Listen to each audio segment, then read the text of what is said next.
Script to screen project में आपका स्वागत है। ये स्क्रिप्ट टू स्क्रीन प्रोजेक्ट का थर्ड वीडियो है। जिस वीडियो में हम लोग फ्रंट एंड करेंगे। फ्रंट एंड करने के लिए आपको जो जो रिक्वायरमेंट्स है, जो आपके सिस्टम में होने चाहिए, वो मैं आपको बता देता हूँ। सबसे पहले आपके पास नोड.जेएस होना चाहिए और एक कोड एडिटर होना चाहिए। तो मैं आपको बताता हूँ कैसे इंस्टॉल करना है। सब सिंपली आपको अपने ब्राउज़र को ओपन कर लेना है। जैसे कि मैं क्रोम यूज़ करता हूँ, तो मैं अपने क्रोम ब्राउज़र को ओपन कर ले रहा हूँ और यहाँ पे आपको सर्च करना है नोड.जेएस। मैंने नोड.जेएस सर्च किया। यहाँ पे जो सबसे पहला लिंक आएगा node.js.org, उस पे आपको जाना है। इसको क्लिक करने के बाद यहाँ पे आपको 2 ऑप्शन मिलेगा, रिकमेंडेड फॉर मोस्ट यूजर्स और लेटेस्ट फीचर। तो मैं इसको रिकमेंड करता हूँ आपको डाउनलोड करने के लिए। यहाँ पे आप सिंपली क्लिक करके डाउनलोड कर सकते हैं। इस पे क्लिक करने से ये ऑटोमेटिक डिटेक्ट कर लेगा कि आपका कौन-सा ओएस है, जैसे कि मैक ओएस है या विंडोज़ है। या आप यहाँ से भी डाउनलोड कर सकते हैं या डाउनलोड्स में जाके आप यहाँ से भी डाउनलोड कर सकते हैं। आप जो भी डाउनलोड करना चाहें, जैसे कि विंडोज़ का आपका सिस्टम है तो आप विंडोज़ को डाउनलोड कर लें इंस्टॉलर से। अगर मैक ओएस है तो आपको यहाँ से आप इसको डाउनलोड कर सकते हैं। सिंपली यहाँ पे आपको क्लिक करना है और यहाँ पे ये डाउनलोड होने लगेगा। मेरे में ऑलरेडी डाउनलोडेड है, इंस्टॉल्ड है, इसलिए मैं इसको डाउनलोड नहीं कर रहा। तो अब मैं बताता हूँ, अगर आप इसको इंस्टॉल कर लेते हो तो आपको चेक कैसे करना है कि ये सक्सेसफुली इंस्टॉल हो गया कि नहीं। आपको अपना टर्मिनल को ओपन कर लेना है। जैसे मैं अपने टर्मिनल को ओपन कर लेता हूँ। Terminal okay. ये मेरा टर्मिनल ओपन हो गया। यहाँ पे आपको सर्च करना है, सर्च नहीं करना है, यहाँ पे एक कमांड लिखनी है नोड हाइफन वी, जिससे हम लोग का वर्जन का पता चलेगा। अगर यहाँ पे आपका वर्जन आ रहा है, इसका मतलब आप सक्सेसफुली आपका ये इंस्टॉल्ड हो चुका है। अब हम लोग बात करते हैं कोड एडिटर एडिटर की। तो मैं कोड एडिटर यूज़ करता हूँ वीएस कोड को। आप कोई भी यूज़ कर सकते हैं। अगर आप एटम यूज़ करते हो या नोटपैड प्लस प्लस या जो भी आप यूज़ करते हो, आप यूज़ कर सकते हैं। मैं बता रहा हूँ वीएस कोड आप कैसे इंस्टॉल कर सकते हैं। अगर आप वीएस कोड इंस्टॉल करना है तो आपको सिंपली लिखना है वीएस कोड और सिंपली सर्च कर देना है वीएस कोड। जो ये आएगा code.visualstudio.com, इस पे आपको सिंपली क्लिक करना है और यहाँ पे देख सकते हैं आपका जो भी ऑपरेटिंग सिस्टम होगा उसके हिसाब से यहाँ पे आ जाएगा। जैसे मेरा यहाँ पे आ रहा है डाउनलोड मैक यूनिवर्सल। तो सिंपली आपको यहाँ पे क्लिक करना है और देख सकते हैं ऑटोमेटिक वो डाउनलोड होना स्टार्ट हो जाएगा। मैं इसको कैंसिल कर देता हूँ, मेरे में ऑलरेडी डाउनलोडेड है। तो ये रहा मेरा हम लोग का पूरा डाउनलोडिंग फीचर इंस्टॉलेशन वगैरह, जो आपको नीडेड है, जो आपको चाहिए डाउनलोड करने का, वो यहाँ पे डाउनलोड हो गया। बस यही 2 चीज़ चाहिए हम लोग इस प्रोजेक्ट को करने के लिए।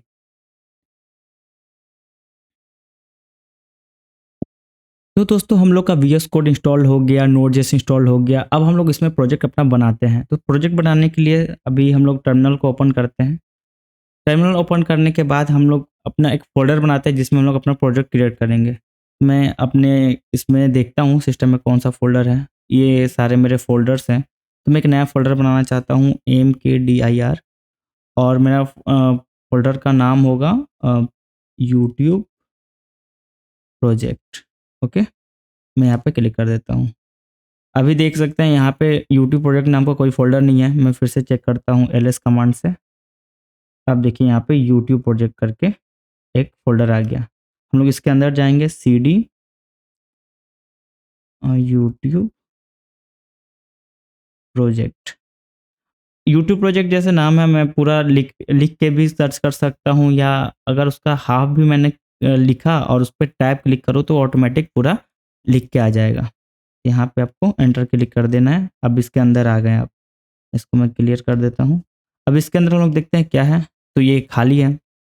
अब इसको हम ओपन करना चाहता हूँ एक्सप्लोरर में, कि मैं देखना चाहता हूँ ये कहाँ है, तो ओपन और डॉट एंटर। ये देखिए पूरा ब्लैंक है। अब मैं यहाँ पे अपना प्रोजेक्ट बनाता हूँ। प्रोजेक्ट बनाने के लिए आपको यहाँ पे लिखना है npx क्रिएट रिएक्ट ऐप, और हम लोग अपना प्रोजेक्ट का नाम मैं लिखने रखने वाले हैं स्क्रिप्ट टू स्क्रीन, और जस्ट आपको इंटर क्लिक कर देना है। ये ऑटोमेटिक जो भी रिक्वायरमेंट्स है, जो नोड मॉड्यूल्स इसमें रिक्वायर्ड है, वो सारे बनाकर बॉयलर प्लेट बनाकर हम लोग को दे देगा। तो मैं थोड़ा फॉरवर्ड कर देता हूँ, स्किप कर देता हूँ वीडियो को जब तक ये बन जाता है तो। ओके।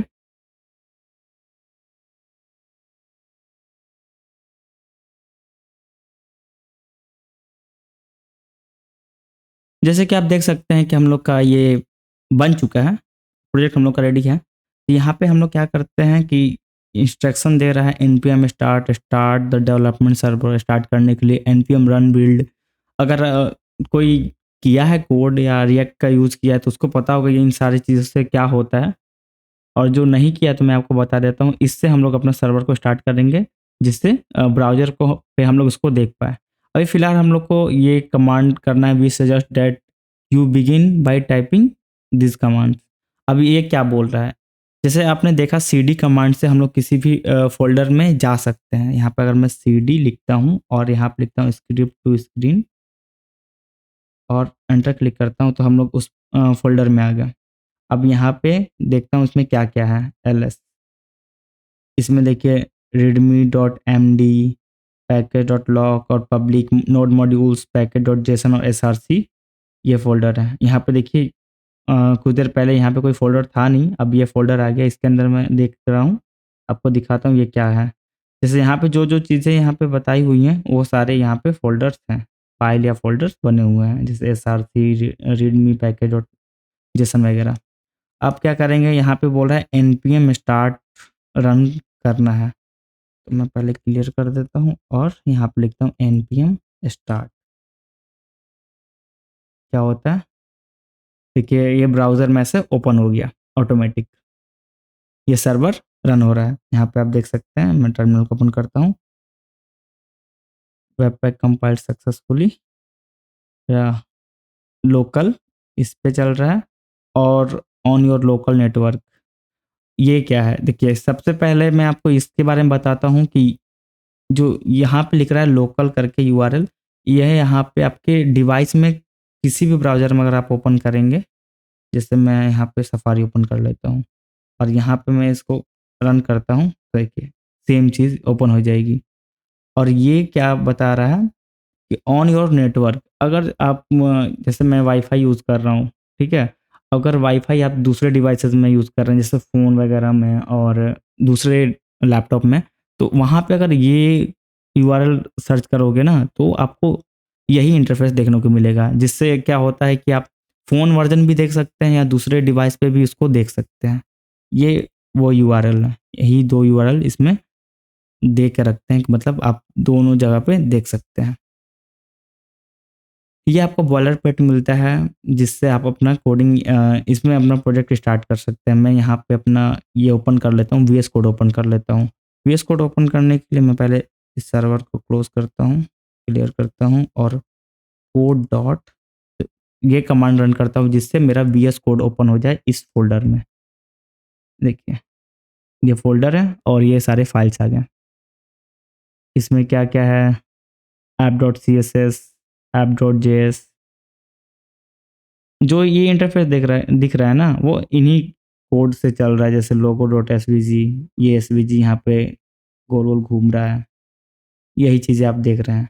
तो ये चीज़ हम लोग को ज़रूरत है नहीं, हम लोग को तो अपना प्रोजेक्ट बनाना है तो इसको हटा देते हैं। जैसे मैं सबसे पहले सिलेक्ट कर लेता हूँ जो चीज़ मुझे ज़रूरत नहीं है, जैसे टेस्टिंग तो मैं नहीं करने वाला, इसलिए ये सारी चीज़ों को मैं हटा देता हूँ। Report, setup test, delete.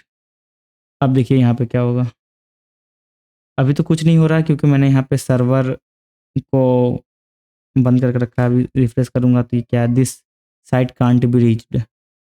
अब यहाँ पे मैं करता हूँ फिर से npm start module not found error can't logo dot SVG.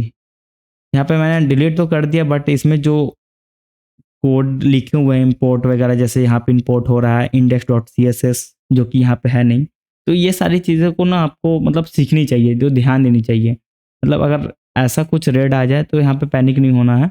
आप देख सकते हैं यहाँ पे सारी चीज़ें लिखी हुई है, जैसे लोगो इसमें नहीं है, फिर app dot C S S नहीं है, index dot C S S नहीं है, डॉट रिपोर्ट वेब विटल्स नहीं है। जो कोड कर चुके हैं उनको पता है कि ये क्या है, बट जो नहीं किए हैं मैं उनके लिए बता रहा हूँ कि आखिर ये क्या चीज़ें हैं। वो चीज़ें मैं हटा देता हूँ जो मैं डिलीट कर चुका हूँ। जैसे इसका मैं यूज़ नहीं करने वाला। फिर ऐप डॉट जेएस में ये सारी चीज़ें मैं हटा रहा हूँ। CSS और लोगो ये दोनों चीज़ें नहीं है। यहाँ पे भी CSS ये नहीं है। क्या ब्लैंक हो गया और यहाँ पे हम लोग लिख देते हैं, जो हर लैंग्वेज सीखने से पहले सभी लोग लिखते हैं, वो यहाँ पे मैं भी लिख देता हूँ H1 टैग में हेलो वर्ल्ड। हेलो वर्ल्ड आ गया। तो अब हम लोग बात करते हैं इसमें मैं कौन-कौन सा एक्सटेंशन यूज़ कर रहा हूँ। जैसे कि शॉर्टकट के लिए मैं यहाँ पे आपको दिखाता हूँ। अगर मैं app.js को यहाँ से हटा देता हूँ, डिलीट कर देता हूँ और यहाँ पे लिखता हूँ RAFCE। ये RFCE लिखने के बाद जैसे मैं फिर से लिखता हूँ RAFCE और यहाँ पे टैब क्लिक करते ही ये ऑटोमेटिक सारे कोड को लिख दे रहा है। मतलब एक बॉयलर प्लेट रेडी करके दे रहा है कि यहाँ पे आप कोड लिख सकते हैं, एक फंक्शन बना के इंपोर्ट रिएक्ट इंपोर्ट के साथ यहाँ पे इस फंक्शन को एक्सपोर्ट भी कर दे रहा है। तो मैं यहाँ पे आपको दिखा देता हूँ कौन-कौन से मैं एक्सटेंशन यूज़ कर रहा हूँ। एक्सटेंशंस ये इंस्टॉल्ड हैं, तो मैं यहाँ पे इनेबल्ड कौन-कौन से इनेबल्ड हैं यहाँ पे देख सकते हैं आप। मैं बड़ा कर देता हूँ। इन सबको आप इंस्टॉल कर सकते हैं।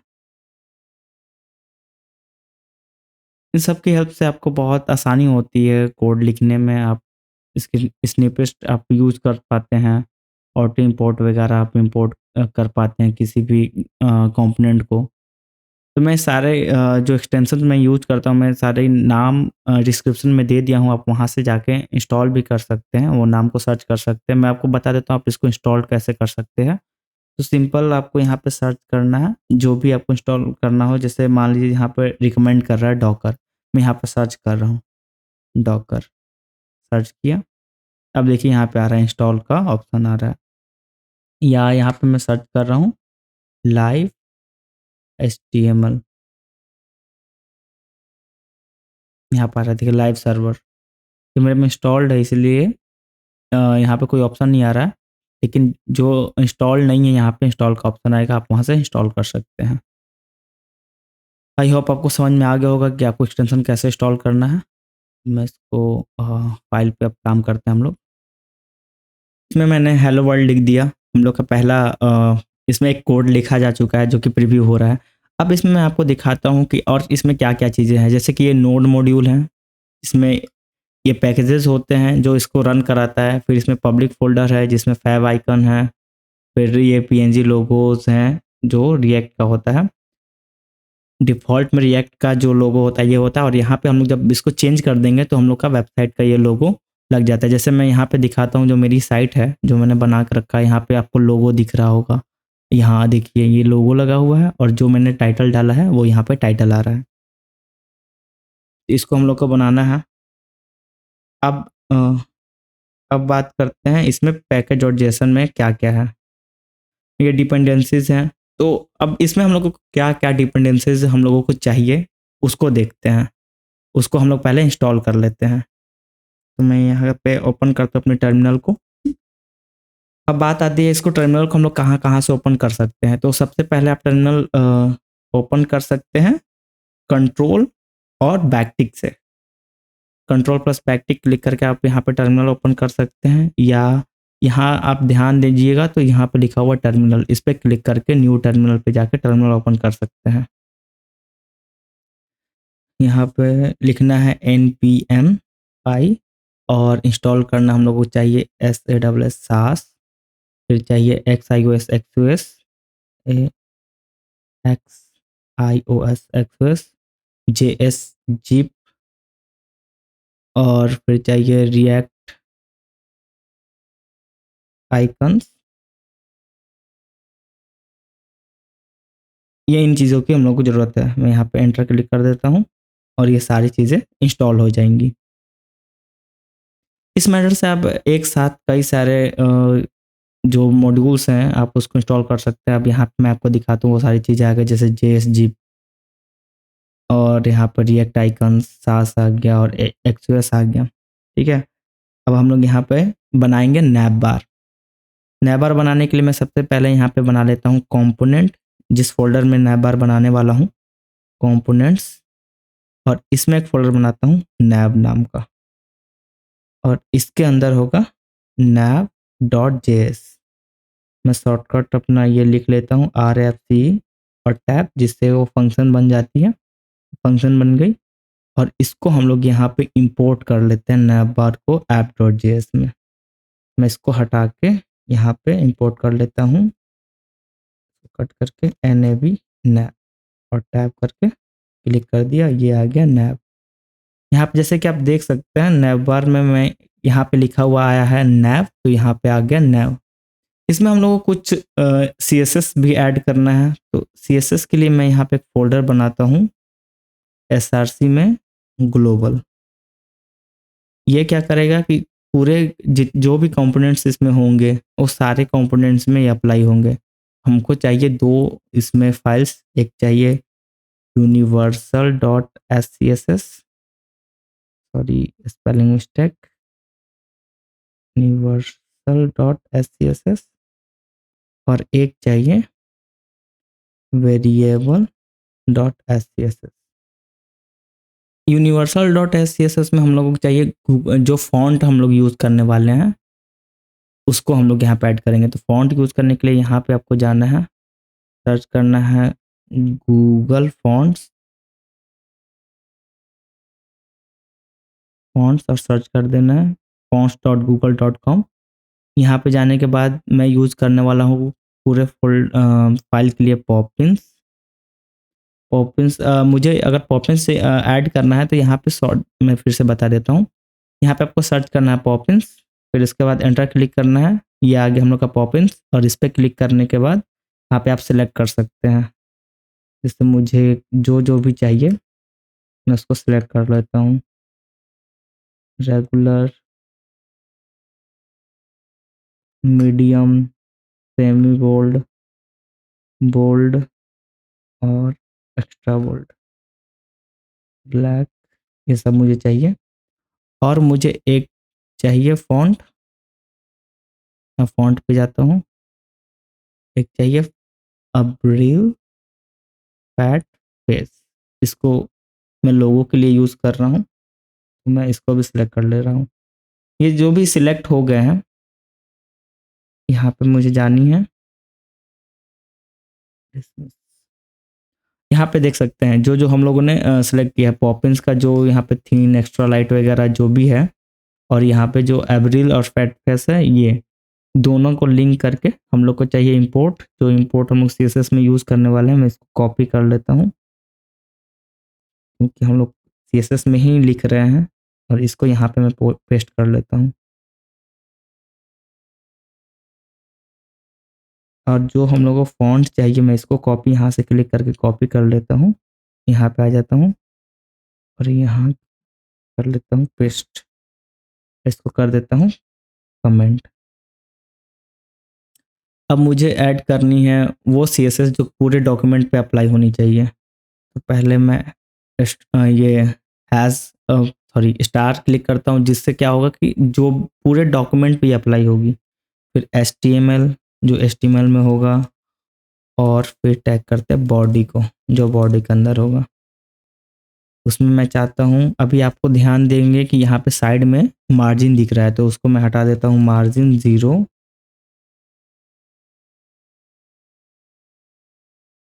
देखिए मैंने जब मार्जिन 0 लिखा तो वो अप्लाई नहीं हुआ। अप्लाई इसलिए नहीं हुआ कि यहाँ पे CSS मतलब SCSS की फाइल तो बन गई, बट इसको मैंने अभी कहीं भी किसी भी फाइल में ऐड नहीं किया, यानी इंपोर्ट नहीं किया।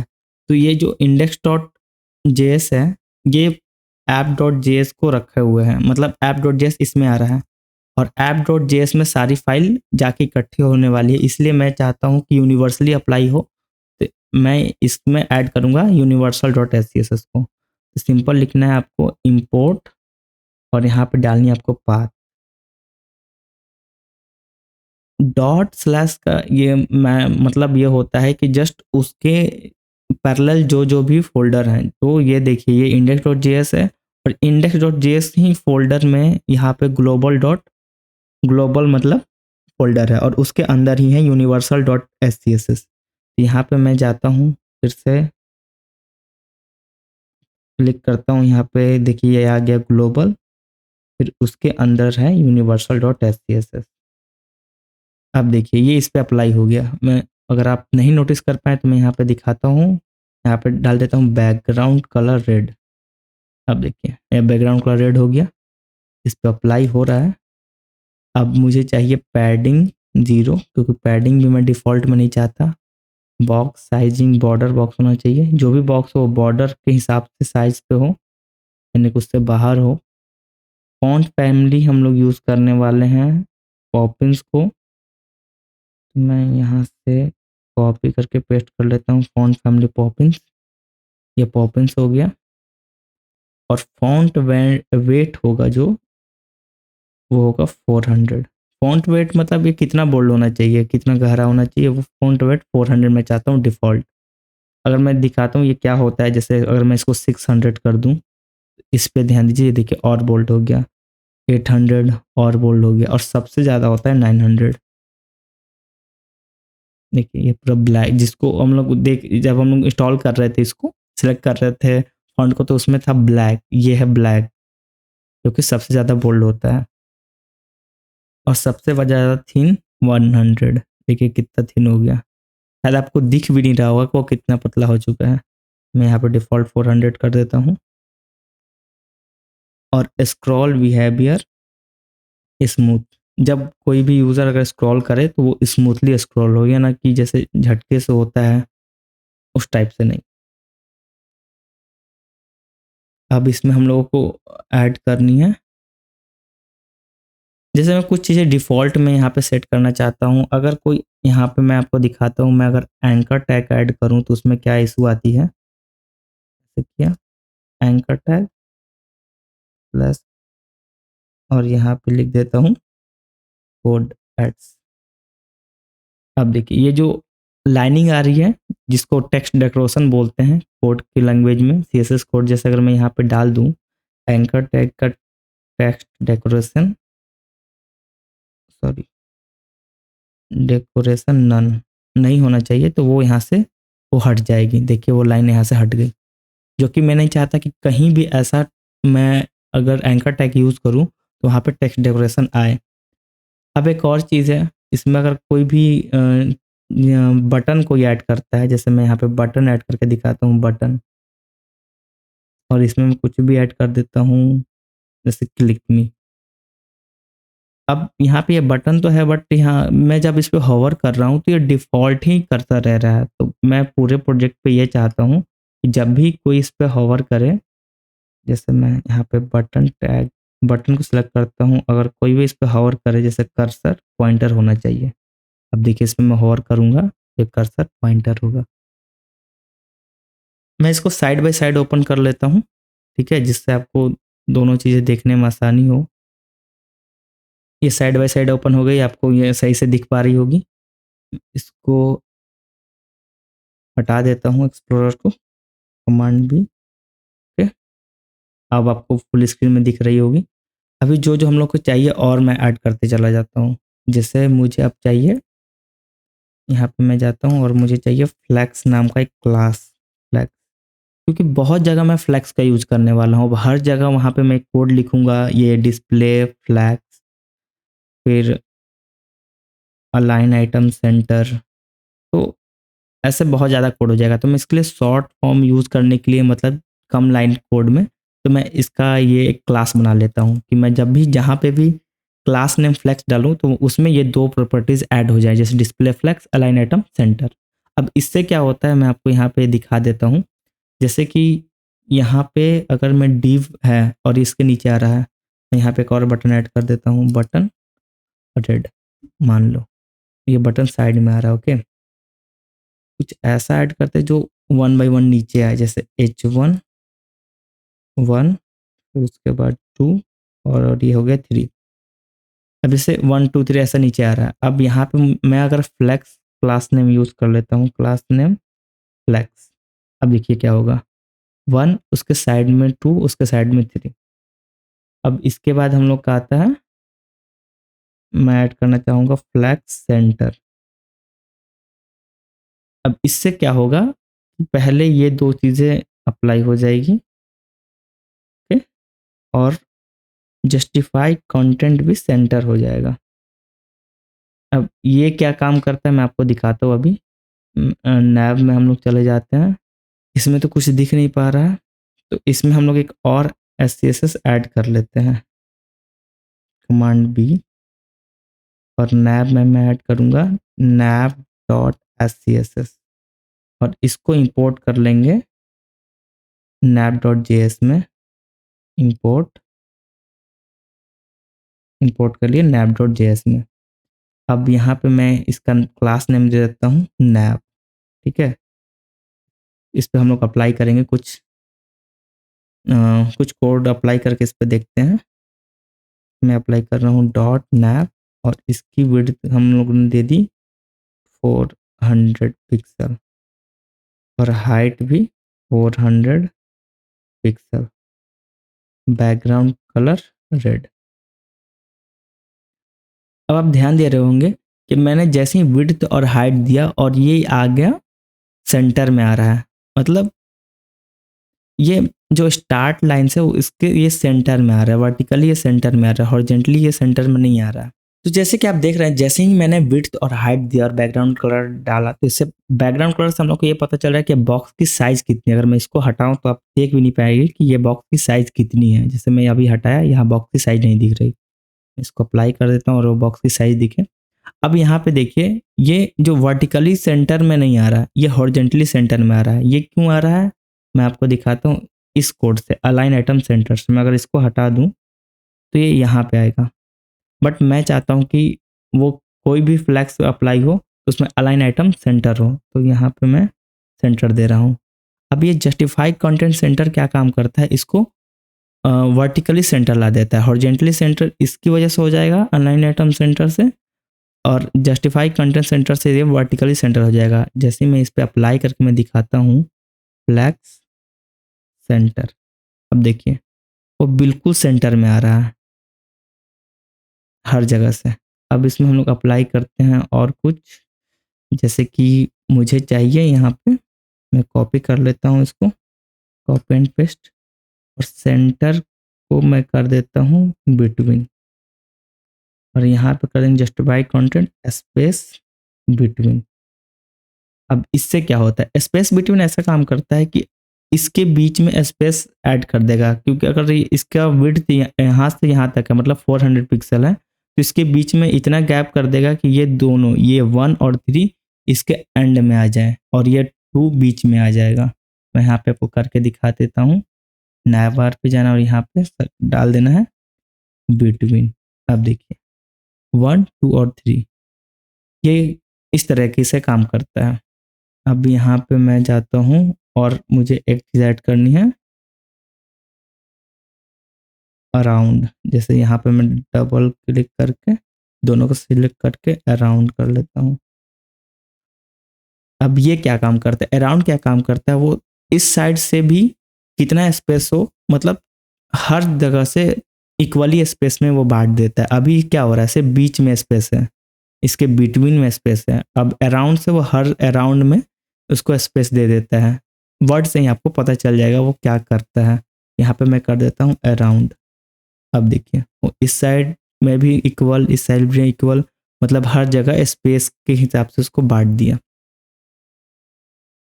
ये हम लोग क्लास इसलिए बना रहे हैं कि हम लोग का आगे जाके जहाँ जहाँ पे भी फ्लैक्स हम लोग यूज़ करें, वहाँ पे बार बार हम लोग इतना कोड ना लिखना पड़े। अब देखिए एक और इशू आएगी कि अगर मैं चाहता हूँ कि ये 1, 2 और 3 इस तरीके से सेंटर में आए, 1, 2 और 3, इसके लिए क्या करना पड़ेगा, इसकी डायरेक्शन बदलनी पड़ेगी। तो ये अभी रॉ में है, डिफ़ॉल्ट इसका रॉ होता है। मैं यहाँ पे क्या करता हूँ, एक क्लास बनाता हूँ कॉलम, और यहाँ पे कर देता हूँ फ्लेक्स डायरेक्शन कॉलम, और यहाँ पे एक और बनाते हैं जो कि होगा कॉलम रिवर्स, कॉलम रिवर्स। ठीक है, यहाँ पे मैं फिर से अप्लाई करता हूँ। फ्लेक्स अराउंड तो हो गया, बट इसकी डायरेक्शन क्या होगी, कॉलम। अब देखिए अराउंड भी आ रहा है, गैपिंग भी आ रही है इक्वल, और ये बट ये क्या हो गया, कॉलम डायरेक्शन में हो गया, अप टू डाउन। अब इसको रिवर्स करना चाहता हूँ, जैसे रिवर्स यहाँ पे 3 आए, फिर 2, फिर 1, इसके लिए यहाँ पे क्या करना है, रिवर्स लिख देना है। अब देखिए 3, 2, 1। मैं एक और चीज़ ऐड करना चाहता हूँ, जैसे कंटेनर नाम का एक ग्लोबल कंटेनर बनाना चाहता हूँ, जिसमें प्रॉपर्टीज़ ये हो कि वो दोनों साइड से एक सेपरेट गैप लेके चले, मतलब उतने ही विड्थ तक का वो काम करे। मैं यहाँ पे ऐड कर देता हूँ, जैसे कि क्लास में बनाना चाहता हूँ कंटेनर, उसकी मैक्स विड्थ, मैं मैक्स विड्थ इसलिए अप्लाई कर रहा हूँ क्योंकि वो फिक्स विड्थ ना हो, मैक्सिमम विड्थ पे वो अप्लाई हो। जैसे कोई भी डिव, जैसे यहाँ पे मैं आपको अप्लाई करके दिखा देता हूँ। पैडिंग हो गया 2 rem और मार्जिन 0 एंड ऑटो। अब यहाँ पे जाते हैं हम लोग नैव बार में, और इसमें हम लोग ऐड करते हैं सिंपली, इन सारी चीज़ों को छोड़ के एक और चीज़ ऐड कर देता हूँ, कंटेनर। अब देखिए सेंटर में आ गई। सेंटर में आने का रीज़न है वो मार्जिन जो हम लोगों ने ऐड किया है वो है, देखिए मार्जिन अप एंड डाउन से 0, देखिए ऊपर में कोई भी मार्जिन नहीं ऐड हो रहा है, नीचे भी कोई मार्जिन ऐड नहीं हो रहा है। और जो कि ये सेकंड जो हम लोगों ने पैरामीटर दिया है, लेफ्ट एंड राइट से ऑटो, ऑटो में उसको सेंटर में लेके आ जाते हैं। जैसे मैं इसको कमेंट कर दूं तो वो फिर से वो लेफ्ट साइड में वो आ जाएगी। अब यहाँ पे आप ध्यान दीजिए, यहाँ पे पैडिंग है 2। अब पैडिंग क्या होता है, पैडिंग क्या करता है, इसके अंदर, जैसे मार्जिन इसके बाहर में स्पेस देता है, वैसे पैडिंग इसके अंदर में स्पेस देता है। अगर मैं यहाँ पे ये चीज़ें हटा दूं, फ्लैक्स वगैरह, अब पता चलेगा पैडिंग क्या हो रहा है। अब देखिए ऊपर में 2 rem का पैडिंग है, नीचे में 2 rem का पैडिंग है। rem, पिक्सल, पीसी, ये सारी यूनिट्स हैं जिसको हम लोग ऐड करके, मतलब उसकी साइज बताते हैं, वो कितने साइज तक हम लोग को अप्लाई करनी है। अब यहाँ पे मैं ऐड कर देता हूँ, वेट, जैसे मैक्स विड्थ क्या है ये, इसमें मैक्स विड्थ है 1400 पिक्सल। अब मैं इसको और बड़ा कर लेता हूँ, ठीक है। अब इसका अगर हम लोग इसका अगर हम लोग बैकग्राउंड कलर दें कंटेनर की, तो देखिए कितना बड़ा है बैकग्राउंड कलर, ब्लू। अब देखिए ये इतना ही साइज का है, ओके। इस पर बैकग्राउंड कलर ब्लू हो गया। अब हाँ वेट, अब मैं क्या करता हूँ कि मैक्स विड्थ ना देके इसको विड्थ दे देता हूँ 1400 पिक्सल। अब देखिए इतना बड़ा हो गया। मैक्स विड्थ क्या करता है, ये बताता है कि अगर उस डिव का विड्थ 1400 से ज़्यादा भी हो तो उसको उतना ज़्यादा ना ले जाए, वो फिक्स रखे 1400 पिक्सल तक ही। मैं यहाँ पे मैक्स विड्थ कर देता हूँ 1400 पिक्सल। अगर मैं इसको 100% कर देता हूँ जैसे विड्थ को, तो इसका मतलब है कि इसको 1400 पिक्सल लेना है 100%। अब देखिए वो 1400 पिक्सल ही लिया। मैं आपको दिखाता हूँ इंस्पेक्ट करके। अब देखिए यहाँ पे आ रहा है 1400 मल्टीप्लाई 400, यानी 1400 पिक्सल तक हो गया। मैक्स विड्थ यही काम करता है। अब आप ये सोच रहे होंगे कि ये ऐसा क्यों हो रहा है कि अगर नैव बार में बैकग्राउंड कलर रेड है और यूनिवर्सल में बैकग्राउंड कलर ब्लू है, तो ब्लू क्यों अप्लाई हो रहा है। तो इसका ये प्रॉब्लम सॉल्व करने के लिए आप ऐसा कर सकते हैं कि यहाँ बैकग्राउंड कलर के पास इम्पोर्टेंट ये की ऐड कर सकते हैं। ये कोई मेथड नहीं है, बट इससे आप ये बता सकते हैं कि ये जो वैल्यू है इसको ही इम्पोर्टेंस देना है, इसके अलावा कोई वैल्यू को आपको इम्पोर्टेंस नहीं देना है, क्योंकि हम लोग को यहाँ ऐड करना नहीं है बैकग्राउंड कलर। मैं आपको एज ए एग्जाम्पल बता रहा था, और इसकी भी नीड है नहीं। ये तभी यूज़ करना होता है जब ऐसा कभी हो जाता है हम लोग को पता नहीं होता कहाँ ऐसा कोड ऐड कर दिए जहाँ से वो बैकग्राउंड कलर या जो भी ऐसा प्रॉपर्टी जो ऐड हो रहा है जो हम लोग को नहीं चाहिए। जैसे universal dot S C S में मैंने बैकग्राउंड कलर ऐड किया और nap dot S C S में बैकग्राउंड कलर ऑलरेडी एडेड था। तो ऐसी जानबूझ के गलती नहीं करनी है कि एक ही एलिमेंट पे दो दो प्रॉपर्टीज ऐड करनी हो। अगर ऐसा गलती से हो जाता है तो हम लोग यूज़ करते हैं इंपॉर्टेंट की को। अब यहाँ पे universal dot S C S का हम लोग का काम हो गया, कंटेनर वगैरह हम लोग के बन गए। अब एक और चीज़, इसको रिस्पॉन्सिव कर लेते हैं। अगर कंटेनर का विड्थ हमेशा, अगर मान लीजिए यहाँ पे छोटा हो गया, फॉर एग्जांपल मैं दिखाता हूँ,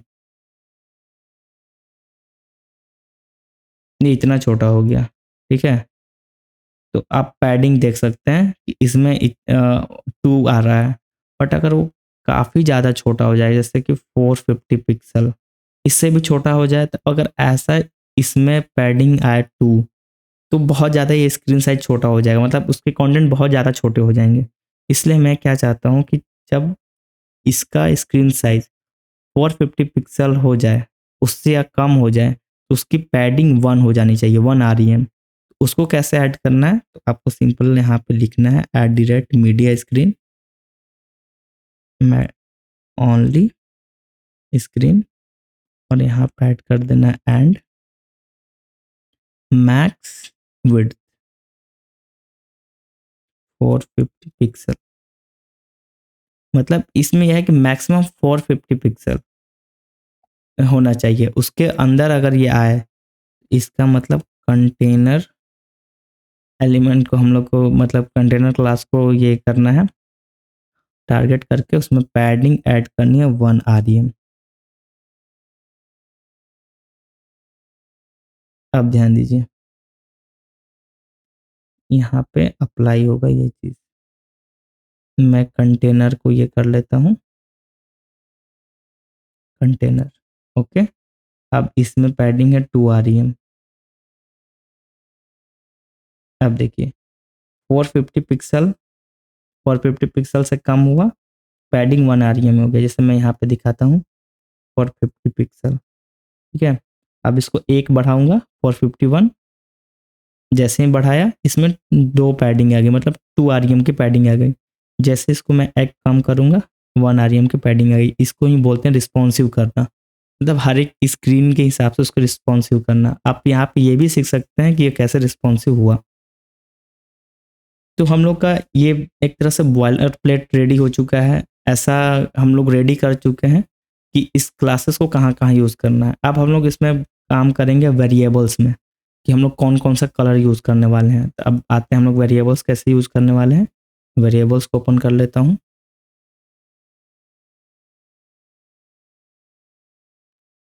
तो सबसे पहले मुझे ऐड करना है वेरिएबल में कलर लाइट, लाइट नाम का कलर जो कि होगा एफएफएफ व्हाइट। अब आप सोच रहे होंगे कि ये हैज़ एफएफएफ क्या है? ये हेक्स कोड है। व्हाइट कलर का हेक्स कोड एफएफएफ, जो कि होता है हर कलर का फुल, मतलब फुल। और हम लोग को अब कौन-कौन सा कलर ऐड करना है मैं यहाँ पे बता देता हूँ। ये वेरिएबल बनाना, एससीएसएस में आपका वेरिएबल बनाने का तरीका होता है ये डॉलर साइन। डॉलर साइन लिखना है, जैसे मैं बताता हूँ नेक्स्ट बनाते हुए। डॉलर साइन, जो भी आपको नाम देना हो, जैसे मैं नाम देना चाहता हूँ डार्क, डार्क कलर, और उसमें मैं अप्लाई करना चाहता हूँ ये कलर 4ई, इस कलर को मैं अप्लाई करना चाहता हूँ।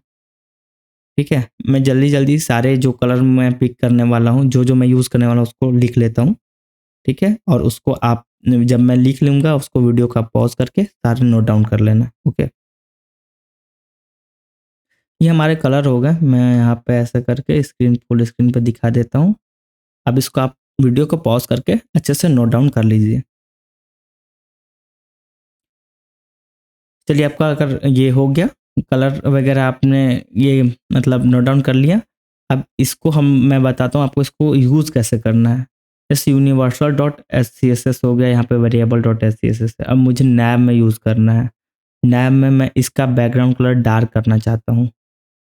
तो सबसे पहले मैं यहाँ पे जाऊँगा, फाइल को इंपोर्ट करने के लिए यहाँ पे लिखूँगा कोड @import। यहाँ पे यूआरएल आपको नहीं डालनी है, यूआरएल डालने का इसमें अलग मेथड है। कॉल, कॉलन के बीच में dot slash, sorry dot dot, इसका मतलब है, मैं आपको दिखाता हूँ ये डॉट डॉट का क्या मतलब है। कमांड बी, डॉट का मतलब है इसी फाइल के पैरेलल, मतलब अगर जो nap dot C S S है, अगर मैं यहाँ पे अगर स्लैश करूँ तो ये नैप डॉट जे एस आ जाएगा। ठीक है, मैं जैसे स्लैश करके दिखाता हूँ, देखिए नैप डॉट जेएस आ गया। बट मुझे इससे भी बाहर जाना है, नैप के बाहर मैं गया तो वो आ गया कंपोनेंट्स। देखिए इसमें आएगा कंपोनेंट्स, ये कंपोनेंट में है, आप जैसे कंपोनेंट में दिख रहा है नैप। अब मुझे इससे भी बाहर जाना है तो फिर से डॉट, उससे भी बाहर। अब आ गया app dot JS, components, global और इंडेक्स डॉट जेएस। इसमें हम लोग को टारगेट करना है ग्लोबल को, उसके अंदर वेरिएबल डॉट एचटीएमएल। मतलब इस तरीके से आप उस फाइल के पाथ को डालेंगे, फिर इसको इंपोर्ट करेंगे। अब वो इंपोर्ट हो गया, उसमें जो भी आप ऐड किए हैं, मतलब जो आप वेरिएबल्स बनाए उसको आप यूज कर सकते हैं। मैं बैकग्राउंड कलर यहाँ पे डार्क देना चाहता हूँ तो यहाँ पे डॉलर साइन और डार्क। अब देखिए इसका कलर डार्क हो गया। ठीक है, अब मैं इसका फॉन्ट, ये कलर चेंज करना चाहता हूँ तो सिंपल यहाँ पे डालूंगा कलर और इसको कर देंगे लाइट। अब देखिए ये लाइट हो गई। तो यहाँ पे हम लोग का वेरिएबल्स बन गए। फिर जो हम लोग को क्लासेस जो बना के रखने थे, जो शॉर्टकट में हम लोग को मदद मिलेंगे, वो शॉर्टकट्स बन गए। अब हम लोग रेडी हैं कंपोनेंट्स बनाने के लिए। तो चलिए मिलते हैं अगले वीडियो में।